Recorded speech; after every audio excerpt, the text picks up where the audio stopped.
Assalomu alaykum, Sho'xtir Live obunachilari. Bugun sizlarga bir Qozog'istonning yo'llarini ko'rsatamiz, bog'atning yo'llarini ko'rsatamiz.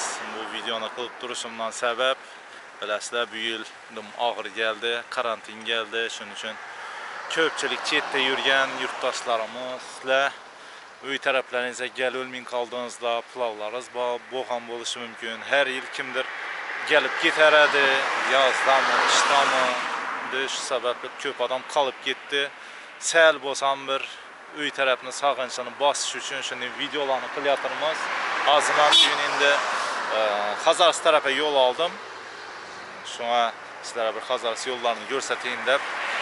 Yine yolda düştüm bir yerde Xitay'da var. İşte Bağat'ta biləsizlər şöyle evvelki adını bilinmenden Xitay'da gaz kıyğandan biləmən.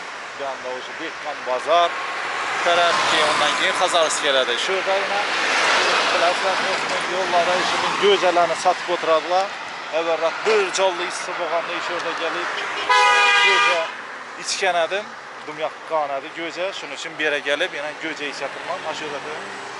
Şurada ne vardı? Tapçam vardı. Yama izletledim lekin şu yönüz. Asraminde yine bugün maşin bazara vardım. Zavtırık abet bulmalık sebeple indi göceyimiz çırayla bolayıp durgan yerde yine gücümlü yerde şurada göce satadılar yaman mazalı tüm zor göcesi şunun için gelip durup yine şurada yemiz üstlerlerine karanlık kürsülerine acayip kıyla oturayıp şurada yemiz yine rast kıladığım kürsülere как будто bir neye bargan deyin ana Maldiv arallarında işinin kürsüler boladı. Şöyle barxanın yine kürsüde oturup göceyimiz indi bu yine sizlere kızıkarlı çaylarını, yollarını gösterimiz. Bu yine göceyimiz buz dingana bolayıp tuttu. Hem ebet hem zaftırık bot tuttu indi bu man hazır. Buz dingana. Mesela hazır göceni yiyip bolup şimdi sizlere yollarını göstermem sağından çaylarınızını kimlerindir. Uyun elden ötüp gitarımız. Sağıngan bolsanızlar, özlerinizi çaylarınızı görsenizler hem bu like'larını basıp bararasınlar. Mesela başladık şimdi videonu.